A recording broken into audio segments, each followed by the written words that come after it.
É a minha grande satisfação de estar mais uma vez compartilhando com esse encontro, né? Esse já é o sétimo, né? O sétimo encontro estadual da Cisterna, do Rio Grande do Norte. Então aqui eu agradeço pelo precioso convite feito por Tásia. Tásia é uma pessoa muito querida minha, né? E eu não digo não quando ela me pede. Então eu tive que fazer uns ajustes e disse que hoje pela manhã eu estaria à sua disposição. Obrigada, meu amor. Eu cumprimento a todas vocês, nas pessoas de Tásia, né, na pessoa de Zéza e Josi, e também de uma pessoa muito querida, que é minha amiga de infância, né, Ceiça? Ceicinha. Nós participamos desde a juventude de um grupo de jovens, de uma Freuzan, na Igreja São Sebastião. E ela também, da outra vez, o convite veio através de Ceiça, agora já amiga de Tásia, já veio as duas. Então eu quero dizer da minha grande satisfação de compartilhar. Vocês, eu sei que são mulheres que já têm, né, uma bastante formação em termos de direitos, são mulheres empoderadas, porque estão aqui, porque já têm essa consciência de buscar o melhor no seu ambiente de trabalho. E, da minha parte, me apresentando, eu sou juíza de direito desde 1993, já com 30 anos de magistratura, estou com tempo de me aposentar, mas gosto de trabalhar. E eu achei maravilhosa aqui a palestra de Miriam. Antes de entrar no nosso assunto, ela disse uma coisa que me tocou e também eu até fiz um pequeno comentário quando ela foi se ausentando, de que por mais que a gente tente, né, buscar nossos direitos, é muito desigual a luta nas instituições. Se ela diz que aqui na universitária, onde é o centro do saber, o centro das discussões, daqui parte, né, toda a ciência, e as pessoas aprendem o conhecimento da sua profissão a partir do momento em que começa a conhecer os seus direitos. É difícil, imagine lá fora. Olha, em 1993, quando eu entrei na magistratura, nós passávamos por uma seleção muito rigorosa e uma delas era uma entrevista pessoal em que eles avaliavam a nossa condição de concorrente, de candidato, mas não havia equidade. E aí me fizeram uma pergunta que me traumatizou até hoje. Mas sempre meu marido disse que eu sou pequenininha, mas eu não vou para casa levando desaforo não, sabe? Então perguntaram assim: se você passar no concurso, veja bem a perspicácia, se você passar no concurso, isso era antes das provas, você já imaginou como vai ser a sua vida? Na época eu já estava casada. A senhora casada, ir lá para o interior, para os rincões do Rio Grande do Norte, como é que vai ficar sua família, seu marido trabalha, seus filhos, como é que vai ficar? Aí na mesma hora eu disse assim: não vai ser diferente não, porque meu marido, a gente já se arrumou, a gente já pensou nisso, e ele na época ele era um fiscal de renda, né? Eu estava na ativa, hoje é aposentado. Aí, como ele é do serviço público, a gente se organiza e ele vai morar lá onde eu estiver. Ele vai ter que se adaptar à minha realidade. Aí eles olharam assim para mim como quem diz: essa menina pensou nisso. Mas isso era uma rasteira. Sabe para quê? Porque eu tenho certeza que os homens, ele não perguntou assim: o senhor vai passar no concurso e a sua mulher, como é que vai ficar? Porque era comum a mulher acompanhar o marido. Aí eu disse: meu marido vai me acompanhar. Então ficou lá o registro de que eu não ia ter problema na minha administração familiar. Então isso já é assim uma forma de não aplicar a equidade entre os candidatos. E a outra coisa era justamente, e que hoje ocorre em todos os tribunais do Brasil, é que nos concursos as mulheres, elas têm muito mais aprovação do que homens, mostrando capacidade. Você está entendendo? Então, nós mulheres passamos mais nos concursos de magistratura em números. Mas, quando entra lá dentro, para adquirir promoção, aí vai se afunilando. Então, serão promovidos os homens em detrimento das mulheres. Aí vai avaliando, não sei o que, lá vai. Quando chega para ser desembargador ou ocupar algum cargo no Supremo, né, no Superior Tribunal de Justiça, aí não aparece uma mulher. E em todos os tribunais, as mulheres só ocupam cargo de desembargadora por antiguidade, porque aí ninguém pode dizer que não vai. E diante dessa situação, o STJ criou uma resolução em que, para haver a equidade, vai haver, e já está acontecendo, uma lista que só as mulheres deverão concorrer. Homem não entra, para ver se chega perto, entendeu? Que é muito difícil. Então é uma luta desigual. E os direitos das mulheres não são direitos fabricados dentro de um laboratório, vão beneficiar categoria essa, categoria aquela. Não. Quando a gente adquire um direito, é por luta, é por conquista. E é assim a história do direito das mulheres. Eu fiz meu mestrado aqui, eu fiz minha graduação aqui, né? Eu fiz meu mestrado aqui na UFRN e escolhi uma temática do direito das mulheres como fator de justiça e desenvolvimento. Eu tenho até o livro, mas eu saí tão apressada que eu ia trazer para CD. Depois eu mando para vocês terem acesso. E ele está sendo vendido já faz tempo aqui na cooperativa. Eu nem vejo o azul do dinheiro, mas eu quero que saia, sabe? Para vocês lerem. Aí o que é que ocorre? Nesse meu estudo, eu vi, e vocês, se quiserem ter acesso, eu vi como a nossa luta por direito das mulheres é uma luta difícil. E desde o início que é difícil, tem sido difícil. Então é por luta, é por conquista, né? Não é assim doado, não. Nem porque a gente tem os olhos bonitos, o corpo bonito, nada disso. É porque a gente foi lá, lutou e conquistou. Conquistamos, como ela disse aí, o CPF. Mas olha, são coisas que aí seria uma palestra só para isso. Até 1900, o Código de 1940, até um dia desse, se a mulher traísse o marido, o homem podia matar a mulher. Matar em legítima defesa.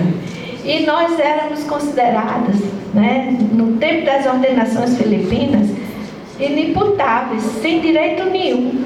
Se você fosse casar, teria que seus pais concordar. Se nós fôssemos casar, teria que ter a concordância dos pais. Em qualquer lugar, a mulher é representada pelos pais quando solteira. Quando se casasse, ia ser representada pelo marido, né? E assim ia, né, sendo desenvolvida. A mulher não podia assinar um contrato, a mulher não tinha direito a nada. Então a gente chegou aqui por isso, né? Por luta, por conquista. E conversando com Tásia, ela me deu a ideia de falar sobre o direito da mulher nos espaços de trabalho. Então eu serei breve, certo? Então atualmente eu estou na vice-coordenadoria da CE Mulher. Estou também na coordenadoria do NAPES, que trata da justiça, né, na praça, do meio ambiente, dos casamentos comunitários. São programas e projetos e ações do tribunal que a gente coordena. E também eu sou titular da 3ª Vara de Família, de Sucessões e de Idosos. Bom, eu fiz meu mestrado aqui e foi sobre essa temática que eu amo. E também estou fazendo doutorado em Direito Ambiental pela Fundiber, que é uma universidade do México. Muita alegria estar aqui com vocês. Pode passar.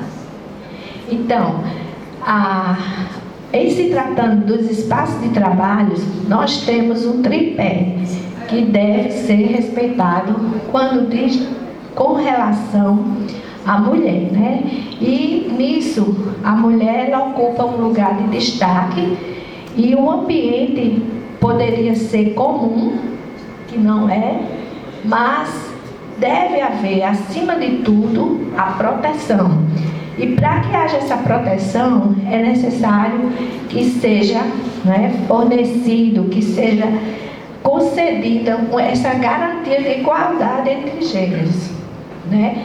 E também esse ambiente de trabalho, ele possa ser saudável e produtivo.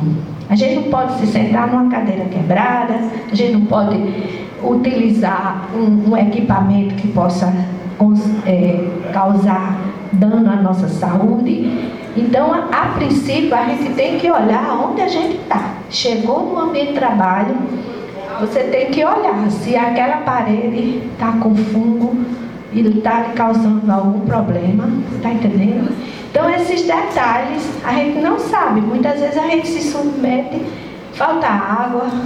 Eu fui agora domingo, a gente tem um programa que é de meio ambiente e fomos fazer uma corrida com a polícia ambiental. E eu fui no banheiro e não tinha papel higiênico. Aí eu disse, disse, não, doutora, está faltando, a gente é que compra.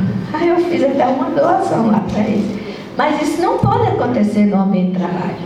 Você tem que ter um ambiente limpo, saudável, que possa lhe dar condições de um trabalho produtivo.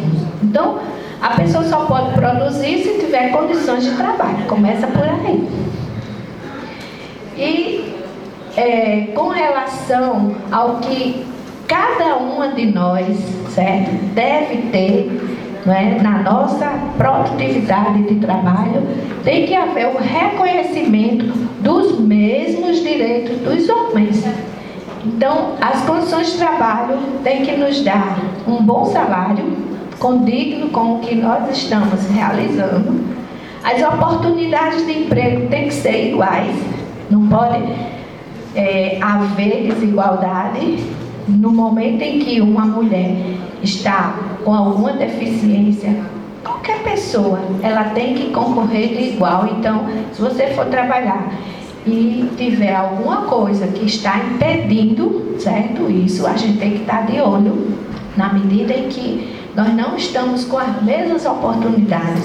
Se eu tenho alguma deficiência, então eu tenho que ter a garantia de que na hora de eu produzir, eu esteja na mesma situação do meu colega. Promoções também da mesma forma. É como eu disse a você, no tribunal, no lugar onde a justiça é aplicada, as promoções para as mulheres só por antiguidade, entendeu? Qualquer coisinha, a mulher está fora, porque é um critério subjetivo, a gente não sabe, entendeu? Fica no anonimato. Tem que haver equidade. E com relação à capacidade, aos treinamentos, tem que ser oferecido da mesma maneira. Como a gente viu aqui, os treinamentos, né, as bolsas, as oportunidades, não podem ser de forma nenhuma, isso com relação à pessoa, ou uma mulher. Mas aqui estamos falando com relação às mulheres que são as mais sofridas, né? Então, mulheres e homens devem receber salários iguais quando desempenham as mesmas funções com a mesma carga horária. Então, o direito mais significativo para mulheres no ambiente de trabalho é a licença maternidade. No Brasil, é de 120 dias, sem prejuízo do emprego e também do salário. Então, não pode, de forma nenhuma, a mulher ser demitida, exceto por justa causa, pelo fato de ela estar grávida. E alguns empregadores hoje já adotaram a licença maternidade, que poderá ser estendida a 180 dias. Então, o fato da mulher estar grávida ou pensar em engravidar e chegar ao conhecimento dos empregadores, ele vai ter que respeitar, entendeu? Esse direito. Pode passar. Então, os direitos relacionados à saúde e à segurança do trabalho. Então, como aqui nós estamos, eu acho que está fazendo, né? Microfonia. Então, sim. Eu acho que está é o cabo. Eu acho que é o cabo aqui que é o cabo. Não, o colega bateu aí. Então, ele bateu sem querer.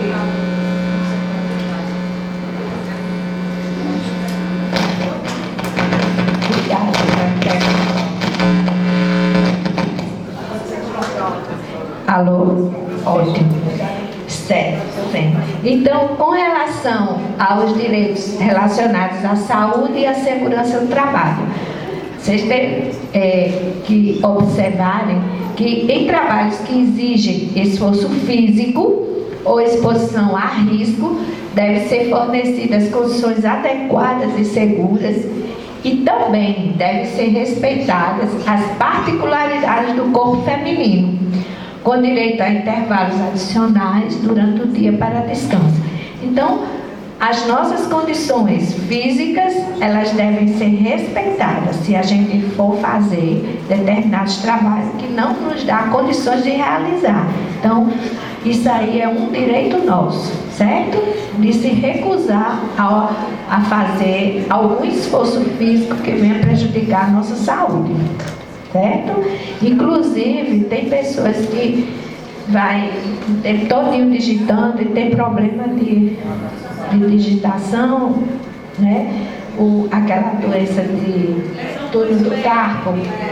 Tudo isso tem que ser observado e na hora que você se sentir prejudicada, também suscitar, né, essa maneira da instituição, do empregador resolver. Também ficar atento ao dia do descanso, né? Se você trabalhou mais do que devia, tem que observar as horas extras, tem que observar as folgas. Eu gostaria aqui de aproveitar e dizer que nós magistrados, nós temos um plantão noturno diariamente. A sociedade talvez nem saiba disso. Então é o seguinte, a gente trabalha por escala e trabalha todas as noites. Todas as noites tem um juiz de plantão na comarca e quando é à noite, durante a semana, então fica um juiz de plantão aqui, dando assistência ao estado todo. Trabalha de forma online e os pedidos em caráter de urgência. Normalmente são pedidos para internação, né, problemas de saúde e de prisão irregular. Então, depois desse tempo, a gente tem umas folgas. Mas eu acho que a nossa folga ainda não é justa, porque a gente trabalha a noite toda, no outro dia tem que estar lá, trabalhando, fazendo audiência, despachando, mas já foi feito isso, a associação está resolvendo, mas não resolveram ainda. Mas é certo que as pessoas têm que ter o descanso quando trabalha fora do horário. Então, igualdade de oportunidades no ambiente de trabalho tem que haver sempre, tanto para promoções, treinamentos e qualquer outro tipo de desenvolvimento profissional, sem discriminação de gênero. E as políticas públicas e institucionais, elas devem ser justas para a contratação sem qualquer discriminação, principalmente para as mulheres grávidas, né? E também para aquelas que estão com planos de engravidar. Elas não podem de forma nenhuma serem preteridas. Então, pensou em engravidar, levou ao conhecimento da instituição, é importante que diga, olha, estou fazendo tratamento, estou fazendo disseminação, estou buscando, a qualquer momento eu posso estar grávida. A instituição tem que saber. Se a gente também não comunicar, eles podem alegar que não foi avisado, entendeu? Alguém de vocês que queira engravidar, avise ao setor pessoal, estou fazendo a busca disso. Porque na hora que engravidar, não dá tempo de avisar, aí vai ter uma demissão, entendeu? Então, no caso de demissão, as mulheres devem ter os mesmos direitos que os homens. E para isso, também é incluído o aviso prévio, o FGTS e o seguro-desemprego. É totalmente ilegal demitir mulher grávida, certo? Ainda que ela não sabia que estava grávida, ela soube depois da demissão, ela pode ir lá e requerer seus direitos. Ela pode reivindicar os benefícios relacionados à gravidez, caso ela tenha sido demitida e depois ela descobriu que naquele período ela estava já grávida, né, em estado de gravidez. Então, o equilíbrio entre a vida profissional e pessoal, isso é muito importante, né? Você tem uma vida pessoal, às vezes tem uma pessoa na família que está doente, um filho, alguma coisa, isso interfere no ambiente de trabalho. Então, o direito a horários de trabalho razoáveis e a possibilidade de discutir arranjos flexíveis de trabalho quando for necessário. Todo mundo tem problema de família, né? Então, é importante a gente estar atento que aquele problema está interferindo no nosso trabalho e o nosso trabalho ele tem que se adequar a esse problema. É certo que a pessoa não pode ficar viciada, né? Tudo um atestado, tudo não tem que haver realmente a comprovação e que você saiba disso. Porque tem muita gente que às vezes se sacrifica em vão e mais na frente vai ter um problema muito mais sério. E deixa de atender a nossa família, que é primordial. O conhecimento e compreensão sobre os direitos do ambiente de trabalho. Então, responsabilidades dos empregadores e das empresas. Promover um ambiente de trabalho inclusivo e igualitário. Então, aqui eu já estou vendo, tem pessoas deficientes, então ele tem que ter o cantinho dele. Então, a gente tem que ser incluída dentro da do nosso espaço de trabalho, para que nós possamos, de uma forma saudável, ser produtivos. E também, saber que todos os direitos eles devem ser respeitados e protegidos. Por que isso? Porque conhecimento é saber. Então, estar ciente de nossos direitos assegura a nós mulheres o primeiro passo para garantir que sejamos, respeitadas e que esses direitos eles sejam aplicados. A gente tem que conhecer o que é nosso, a gente não pode abrir mão, porque esse direito, para mim, pode não ser importante, eu não preciso, mas para uma colega é, entendeu? Então, a gente tem que respeitar.